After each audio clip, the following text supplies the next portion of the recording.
কাকে হাত দিয়ে বলে বাবা তুমি কেন কাঁদছো? তোমার কি বলো বাবা, বলো।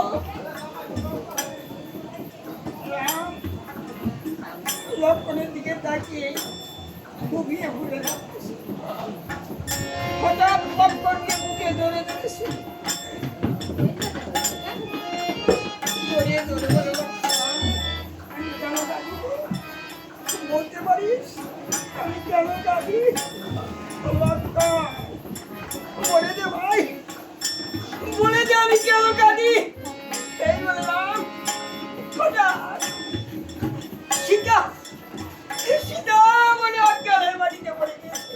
দাদা রাম জনের মাটিতে পড়ে গিয়েছে, লক্ষণ যে রামের মাথাটা তার পড়ে গিয়েছে। লক্ষণ বলছে দাদা কি করলে দাদা? আর রাম সীতার সুখেতে মনের দুঃখেতে মূরতি তর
আমার অধিকারে অশান্তি চাই না।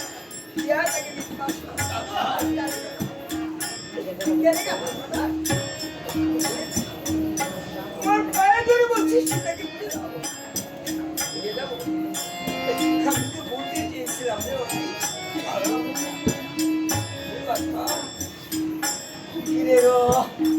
কণ্ঠ ছিল সীতার মুখের পানি।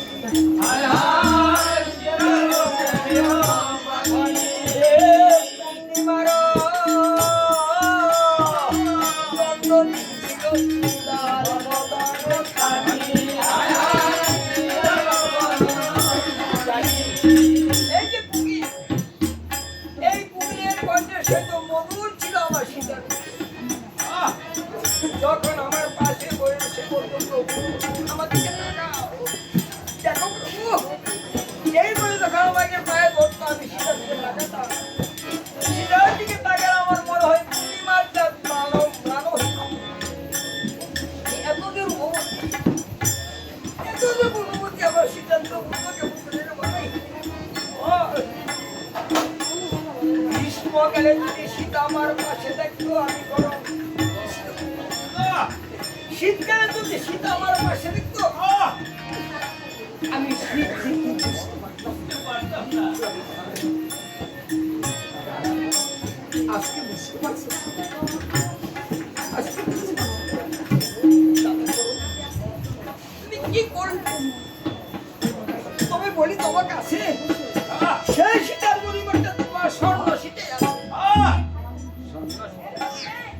কারণ কোন ব্যক্তি যখন জল পিপাসা পেলে কিন্তু তাকে দুধ তো দেয়, সেই দুধে কি তার পিপাসা মেটায়? তার জল খেলে পিপাসা মেটে। সীতার পরিবর্তে মনির সিনের পরিবর্তনে সন্ন্যাসীটাকে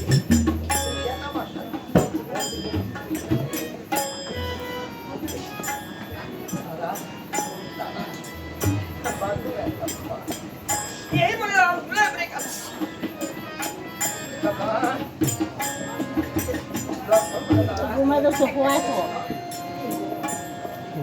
ওই যে চিন্তা করবো যেদিন প্রথম শুনেছিলাম আমাদের পিতা রাধা দর্শন মারা গেছে, সেদিন আমি কাঁদছিলাম পিতা তুমি কি বলেছ? তুমি না বলিস কষ্ট পাতা কষ্ট কাউ পারি না সম্বন্ধ কাগজ পরিবার পিতা মাতা ভাই কোন রাষ্ট্রীয় সুযোগ কার সাথে এবং ছাড় কোনো সম্পর্ক না করছো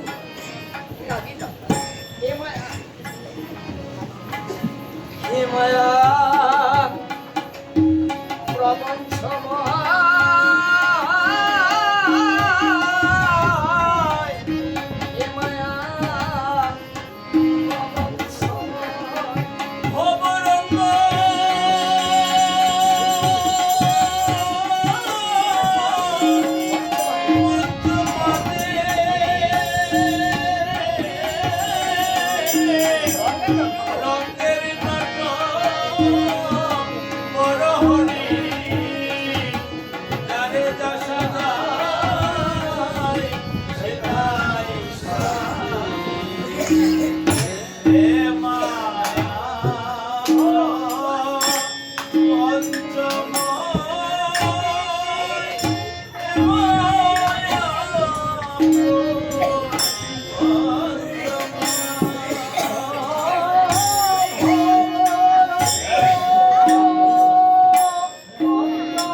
সেদিন না তুমি আমাকে এবারে সান্ত্বনা দিয়েছিলে, তোমার আজকের কথা আজকের কথা তুমি না মায়াবতী, তুমি না জীবতী।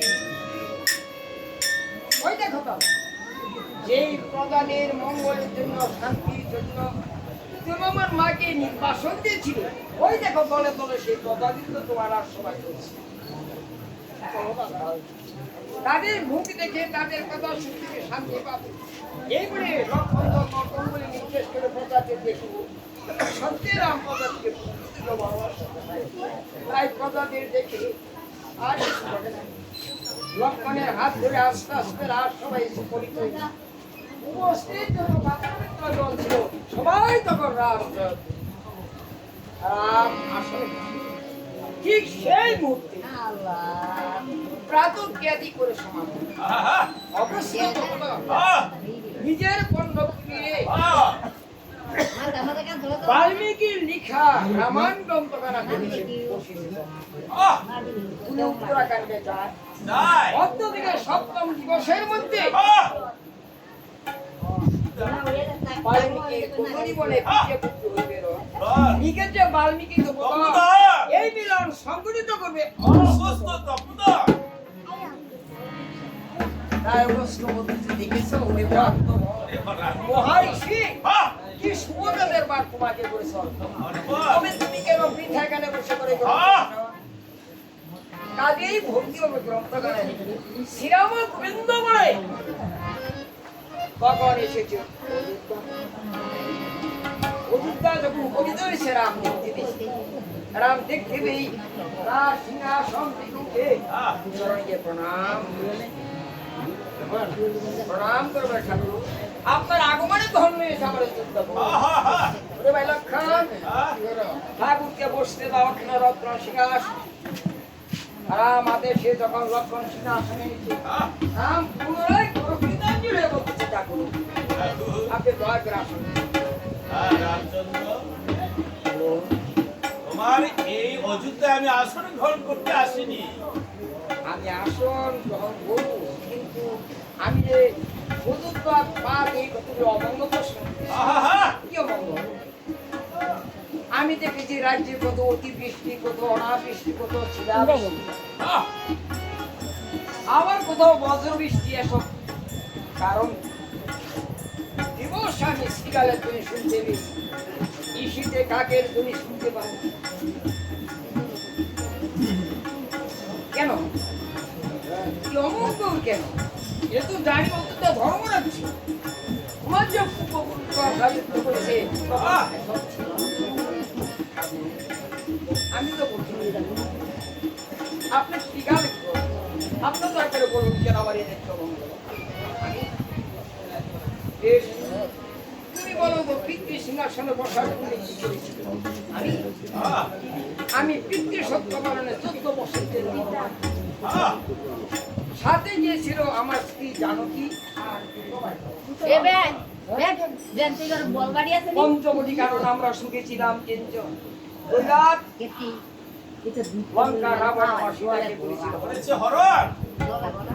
আর সেই সীতাকে উদ্ধার করতে মানব সৈন্যগণকে 7 দিনে সাগর বন্ধন করে আমি সমংশ লঙ্কা রাবণ করেছি আর সেই উদ্ধার করে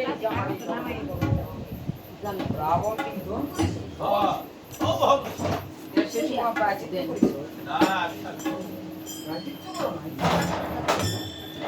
বুঝতে পেরেছি তোমার ব্রহ্মত্বর ব্রহ্মত্ব একটা রাক্ষসকে নিধন করে ব্রহ্মত্বের বা রাবণের যুদ্ধ রাক্ষস বংশের জন্ম কিন্তু বিশ্ববামুনির বাক্য কাজে সে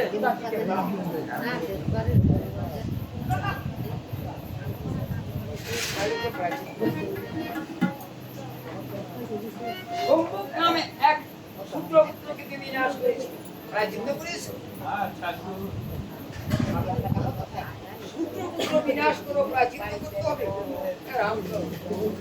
যততে সূত্র করে জন্ম নিয়েছে সাধনার পরে সে ব্রহ্মতত্ত্ব জ্ঞান প্রাপ্ত শাস্ত্রে বিধান আছে শূদ্র বৈশ্য ক্ষত্র ব্রাহ্মণ যেগুলি জন্মগ্রহণ করুক কিন্তু সাধন করে যদি সে ব্রহ্মতত্ত্ব জ্ঞান লাভ করতে পারে সে ব্রাহ্মণ কাজী ব্রাহ্মণ আচ্ছা খাই দিয়ে তারপর একটা শিক্ষিত করেছিলাম প্রাচিত্য করেছিলাম কিন্তু জাতিতে সে ছিল নারী শাস্ত্রে কি বিধান আছে জানো ব্রহ্মত্ব ভোক্তা দানে দানে হয় হয় আর নারী হতো মহাপাপ চিরদিন সঙ্গে সঙ্গে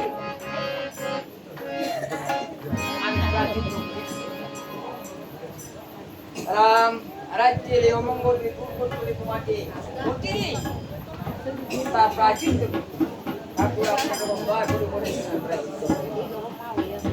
কিন্তু কি প্রাচীন আপনি বর্তমান যে দুটো ধর্ম তা যুদ্ধ করতে পারে হ্যাঁ কি যুদ্ধ রয়েছে 4 প্রকার নরমেদ ভূমেদ অশ্বমেধ এই যে কোনো একটা করতে পারো যে কোনো একটা করলে তোমার ব্রহ্ম হত্যা নারী হত্যা রাজ্যে পুনরায় শান্তি আসবে প্রজাবংশ নরমের কি করতে হয়? নরমের নবম বর্ষের একটা ব্রাহ্মণ সন্তানকে এনে সংকল্পিত হয়ে যজ্ঞ স্থানে কর্তন করে মেঘারা যুগের পূর্ণাহুতি দিয়ে মন্ত্রটা তাকে দীক্ষা করে দিতে। একটা ব্রহ্মত্যার বাপ কিন্তু আরেকটা ব্রহ্মত্যা করবো। তাহলে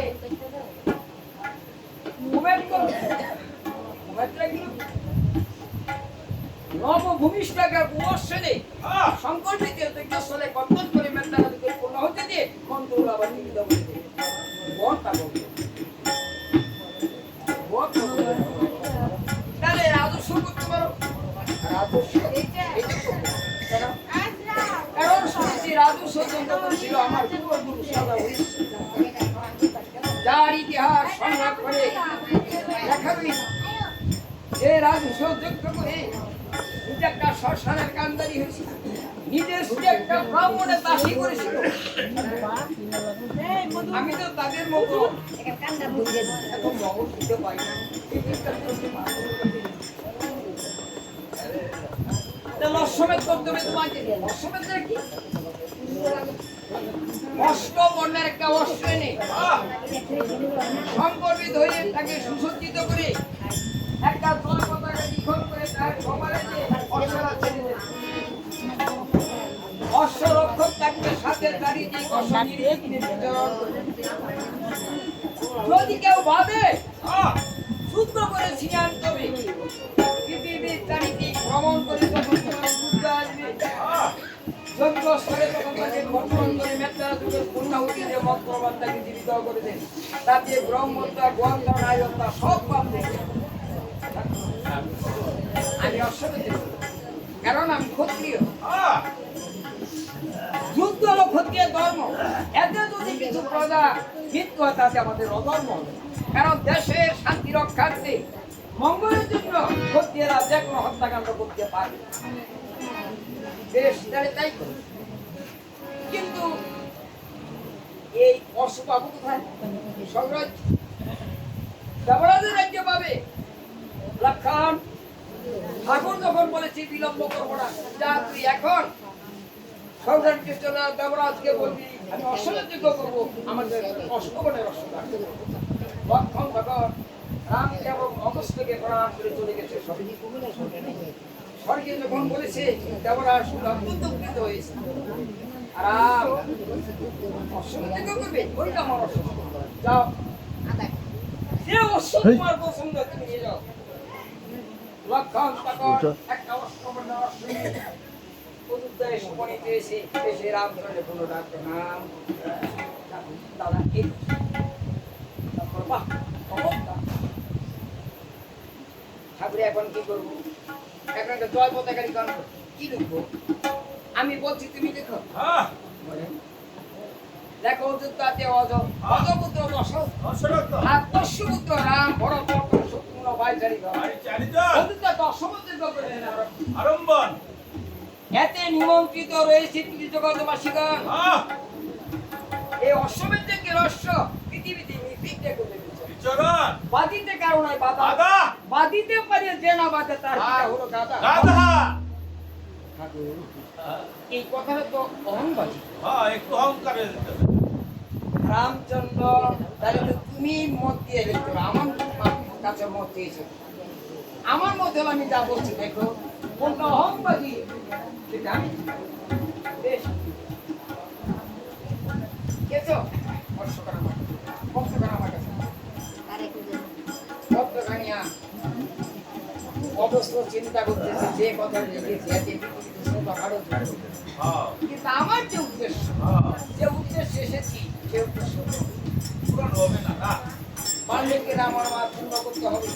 তাই সবাই যখন নানা চিন্তায় মগ্ন সবার অলক্ষ্যে সমস্ত লিখেছে রাম কিবের প্রতি বিশ্বাস মাত্র রামের বাস। এটা কেউ দেখে লিখে বলে রামচন্দ্র ভালো হয়েছে তোমার স্বাক্ষর করে দাও। অপর পৃষ্ঠে কি লিখেছে তা লক্ষ্য করে রাম স্বাক্ষর স্বাক্ষর করছি। বেশ বর্ষের করে চুকে দাও। বর্ষের করে রস রকম হবে সম্পূর্ণ ছিল দেশে রামের প্রণাম করে রামের বরং পিতাও দিতে বলতেছে দাদা আমি যখন বহর গিয়েছি লক্ষণ দাস গেছিল তোমার সাথে। আর বরদা দেশে থেকে রাজ্য শাসন আর আমি অনেক ফটো করা দিয়েছি তবে আর যখন তুমি সমুদ্র করতেছ এই যজ্ঞে রসের রক্ষক কারণ রাম জানে সত্যি সামান্য দুধ দানা সে মহাদুধ অলবন পনাশের বিধান করেছে রণসাগর সুসজ্জিত হয়ে সৈন্যগণ ফিরে তখন লক্ষণ করেছে আর সম্পূর্ণ করেছে সব জায়গা ঘিরে গিয়ে রণসাগরে সুসজ্জিত হয়ে সৈন্য সামন্ত সাত নাই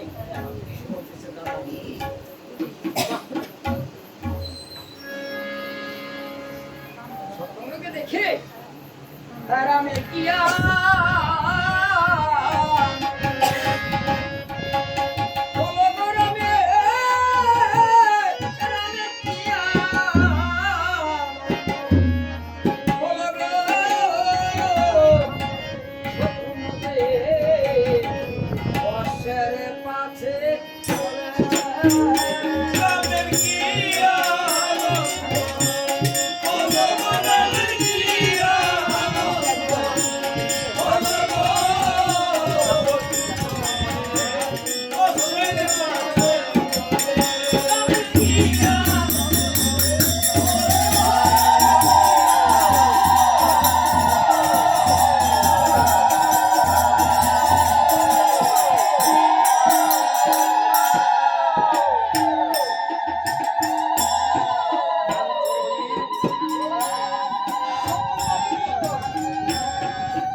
ফসল ক্ষেত মেরে সে থেকে বাঁধো যখন যখন বাঁধতে গেল মহারাজ রামের যজ্ঞ রেখে দাও রামের যজ্ঞ থেকে আমার সমস্ত করবে এক কথায় দু কথায় তাদের সাথে যুদ্ধ বেঁধে গেল যুদ্ধে পূর্ব দেশের রাজার পরাজয় হয়েছে।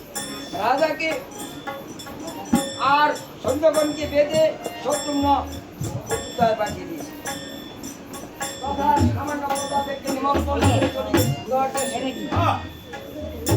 উত্তর দেশের প্রজাবৃন্দ ও রাজেন্দ্র গন্ধগণ দেখতে পেয়েছে উত্তর রামের চরিত্রের আজ আমাদের দেশ ধন্য হয়েছে। কারণ রাম দয়াল শ্রী তার যজ্ঞের শেষে তাকে বাধা দিচ্ছে না, এতে ফসলের ক্ষতি হবে না, আর উন্নতি হবে। তাই তাদের সাথে মিত্রতা রেখে তাদেরকে যজ্ঞে নিমন্ত্রণ করে চলে গেছে পশ্চিম দেশে। পশ্চিম দেশের জনগণের এবং রাজার অশ্বের মাংস ছিল প্রিয় খাদ্য। অনেকদিনও আমরা অশ্বের মাংস আদর্শটা কেটে মাংস আমরা ভক্ষণ করবো। শত্রুঘ্ন মহারাজ রামের যজ্ঞের আমাদের আমরা খাবোই। এক কথা দুই কথা যুদ্ধ বেঁধে গেছে। যুদ্ধে পশ্চিম দেশের রাজার পরাজয় হয়েছে। কাজে পশ্চিম দেশের সৈন্যগণকে রাজাকে বেঁধে উত্তরায় পাঠিয়ে দিয়েছে। প্রজাদেরকে নিমন্ত্রণ করে চলে যাচ্ছে দক্ষিণ দেশে। পূর্ব দেশ, উত্তর দেশ, পশ্চিম দেশের রাজেন্দ্রগণ যখন উপনীত হয়েছে, রাম তাদের হাতে বন্ধন দেখে ওরে আপনারা তারা বলতেছে আমরা তোমাদেরকে সঙ্গে বাদ দিয়ে গেছিলাম, আমাদের ভুলে সঙ্গে ক্ষমা করে দাও। রাম তখন তাদেরকে সান্ত্বনা দিয়ে দুহাতি করে তুলেছে, হাতের সাথে তাদের বন্ধন আপনারা সপ্তম দিবস করে দেখবেন পূর্ণ হতে হবে। আপনারা আপনাদের নিমন্ত্রণ দক্ষিণ দেশের শিব নদীর তীরে অশ্বকে এখানে দক্ষিণ দেশের এই দেশের বীর ছিল লঙ্কা রাবণ। বর্তমানে যে রাজা সাধু বিভীষণ আমাদের রামের পরম বন্ধু। তাদেরকে নিমন্ত্রণ আমরা চলে যাবে একটু বিশ্রাম করিয়ে শরীরটা বড় বুঝেছ। তাই সৈন্যগণকে নিয়ে বড় অভিজ্ঞতা বসেছি। যখন বসেছি অশ্ব তো পশু জাতি, সে আস্তে আস্তে অবতীর্ণ করতেছে।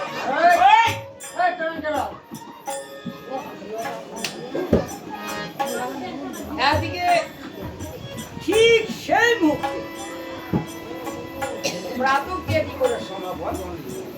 বাল্মীকি অবদান নিজের পণ্যপুরীরে নিজের হাতে লেখা রামায়ণ করে বসেছে। গ্রন্থ গণনা খুলে উত্তরাকাণ্ডে যায় অর্ধ থেকে 3 দিবস পূর্বে অগস্ত্যত উদ্দায়ীকে রামচন্দ্রকের পরামর্শ দিয়েছে এবং সেই পরামর্শ মধ্যে যজ্ঞের 3 দেশ ভ্রমণ করে বাল্মীকি অপমানে করছে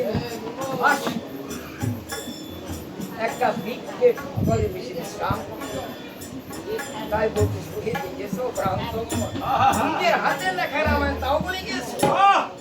যাক গ্রন্থখানা প্রণাম করে পরম বন্ধু শাসন নিয়ে একটা তাদের আস্তে আস্তে চলেছে শিকার এদিকে শিকার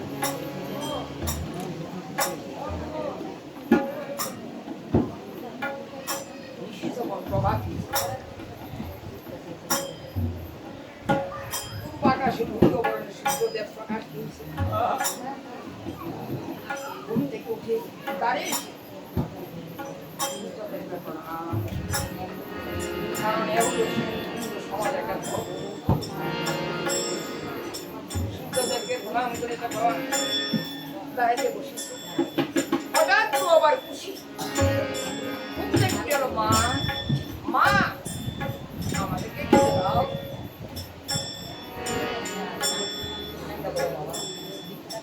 এত সকালে যাবি?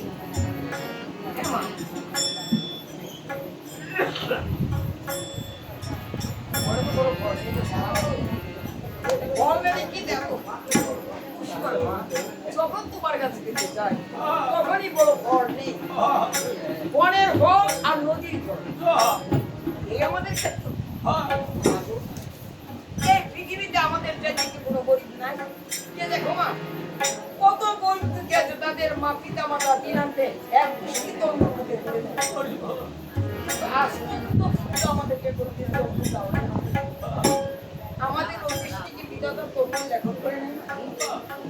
এই যখন করেছিল সেটা খুশির মুখে ছেড়ে চলেছে।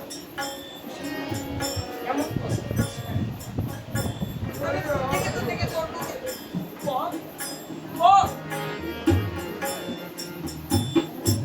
মায়ের থেকে দল থেকে রং করে খুশি মাকে বাঁধাতেছি আয় মাকে তাই লাগে তাই তখন কুবায় মায়ের স্তন পান করতেছি ছেলে দিকে স্তন পান করার ছাড় কপালে পলাকা ধানতেছে বলবো এই যে আমার কপালে আজ আমি রাজ্য হারা স্বামী হারা ক্ষুধা দেওয়া শিশু যদি খেতে চাইলে তাদের মুখে আমি খেতে দিতে পারি না। এই কি শিরোপূর্ণী বিধান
দুঃখের কথা আমি কার কাছে বলি দুঃখের কথা কার কাছে বলি দুঃখের কথা বুকে আছে করুণা আমি কার কাছে বলি দুঃখের কথা সে আছে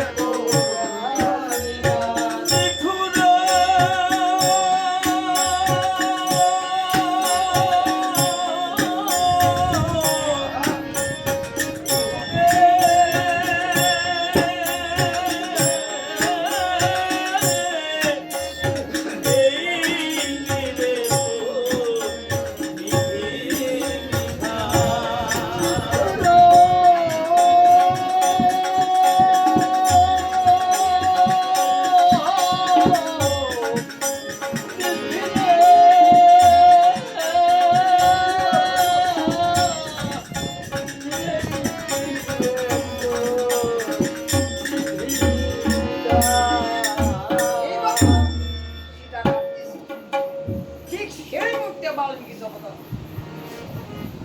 বলতেছি গো মা জনগণ অগ্নি আমি একটা ভিক্ষু ভিক্ষা দিবি তুমি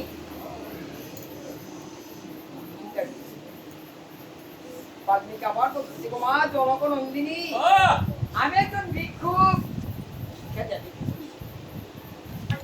এবার সীতা আস্তে আস্তে মাথা তুলে তাকিয়ে এ দেখে বাল্মীকি তাই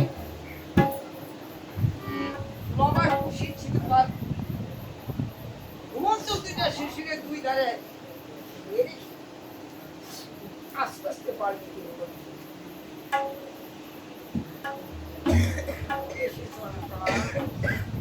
প্রণাম করি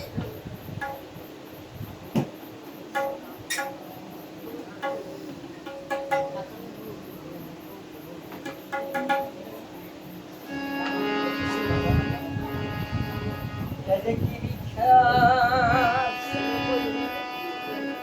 যাব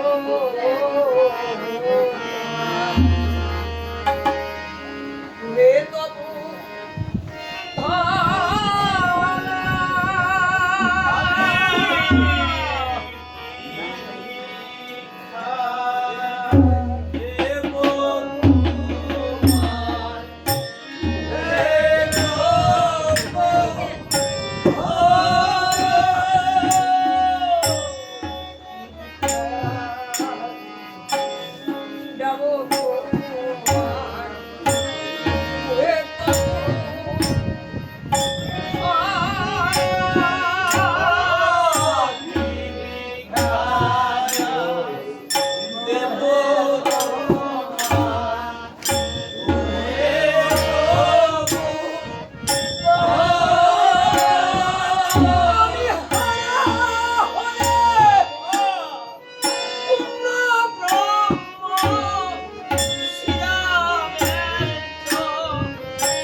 যদি তোর কাছে কোনো মণিমাণিক্য নিতে আসে, আহা, আমি এমন রত্ন নিতে এসেছি যা তোর কাছে আছে, থাকলে দিবি না আমার?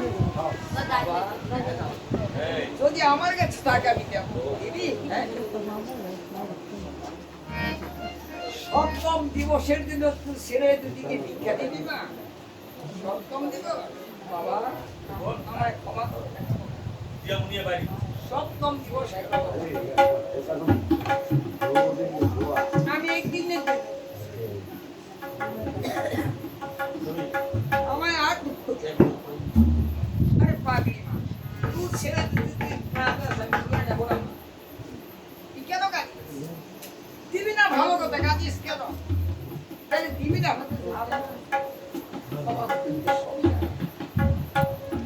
আমি কি ছিলাম, কোথায় গিয়েছিলাম, কি হারালাম, সব জানো। তবে কেন আমাকে পরীক্ষা করো? দিবি না ভালো কথা, তাহলে আসি না। এবারে এক কদম দু কদম বালতিকে সামনে লোক বসে ঘুম থেকে উঠি খুশি হলাম, মা ঠাকুরদা কি আমাদের বাড়ি এসেছিল? আরে বাবা কেন এসেছিল বাবা? মা তোর সন্তানের কাছে মিথ্যা কথা বলে না, শাস্ত্রে প্রমাণ আছে। সেই মা সন্তানের সাথে মিথ্যা কথা বলবে, সন্তানের দিন সেই মায়ের সাথে মিথ্যা কথা বলবে। তাই বলে বাবা রে, সপ্তম দিবসের দিন তুই যে দুবাইকে ভিক্ষা দিতে তুমি দিলে না মা? বাবা আমি তোদেরকে হারিয়ে থাকতে পারি না। আমাদেরকে কোনো একদিন হারাই থাকতে পারে না। ওই দেখো ঠাকুরদা যে তুমি দেখেছো মা, দেখো কত মনটা তার বলি, কত রাস্তায় গিয়ে তুমি বলে দুঃখিনী মা আহ, সপ্তম দিবসের জন্য তুমি ছেলেকে ভিক্ষা দিল, পেয়েছিলাম, হ্যাঁ। দিনের জন্য খারাপ হয়ে যাবে। আহ, ঠাকুরদা যদি ভিক্ষা নিত ফিরে দিত সপ্তম দিবস। বল। কিন্তু জম যদি নিয়ে যায় মা, হ্যাঁ। হবে না জন্ম জন্ম।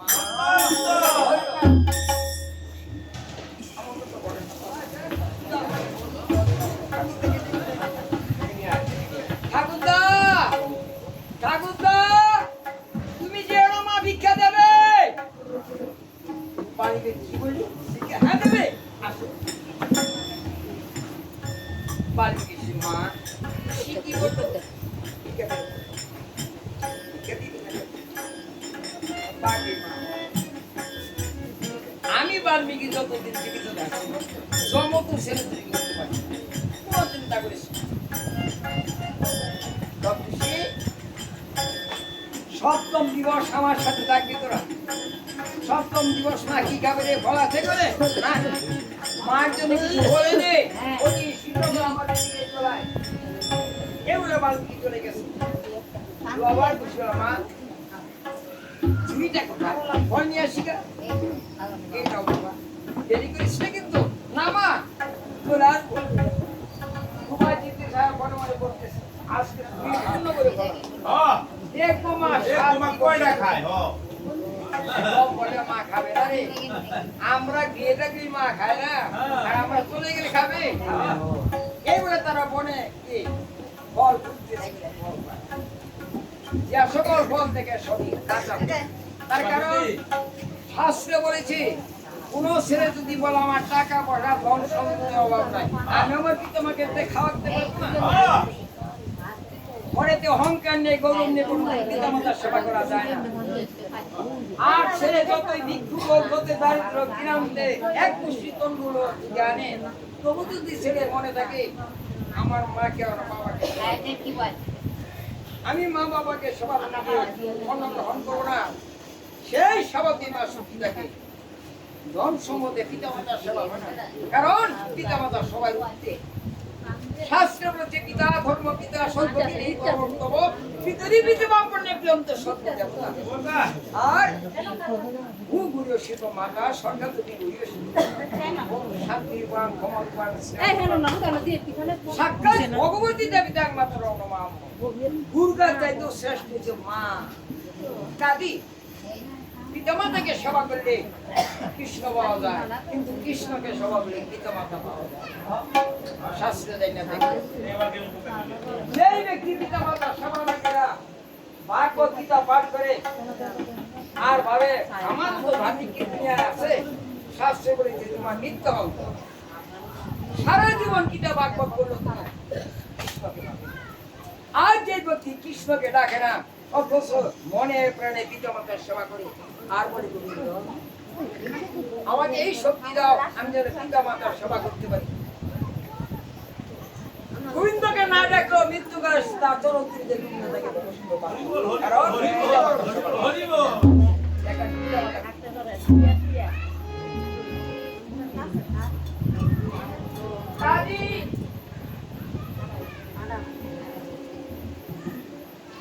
বলতো বেরো না তাই খুশি করছে তা দেখছো আজকে মায়ের দিন একটা ফল দিলাম দেখো কত বেলা হয়েছে ঠাকুর তো বলেছিল তাড়াতাড়ি যেতে হ্যাঁ এখন কি করবো সব করে যায় না ফল না নিয়ে যাবো না ফল না গেলে মা কি পাবে এতে মরে যাবো তো ওই যে সরোবরটা গেল। এই, মরে যাবি? আমরা যখন মরে যাবো আমাদের সুখ আমাদের মাও মরে যাবে তাই এই কি হবে জানিস মাতৃ হত্যার মামলা আবার হবে নারী হত্যা তাইলে মা নিকট চলে যায় মাকে গিয়ে সত্য কথা বলি মা গো আজকে কোনো পাকা ভোট পেলাম না মা দুটি তখন রাগ করে বলে কি আমার জন্য একটা পাকা ভোট বলি না যা ভোট কে তোরা বল। তখন বললো মায়ের কোলে বলে দাম তখন বললো পাপ হবে না আরে কারণ মায়ের তো বুদ্ধ মুক্তি হ্যাঁ এবার যখন মনের অহংটা দূর হয়ে গেছে দুবার যায় পাশে একটা বিকেটে প্রচুর পাকা ভোট দেখা যায় হ্যাঁ হ্যাঁ খুশি হয়ে দাদা তখন কোথায় থাকিস ওই দেখো কত ভালো এবার লাভ কি করছে টাকা দিতেছে ফল করতেছে আর লোক দিয়ে রাখছে কেন কল্পনা হয়েছে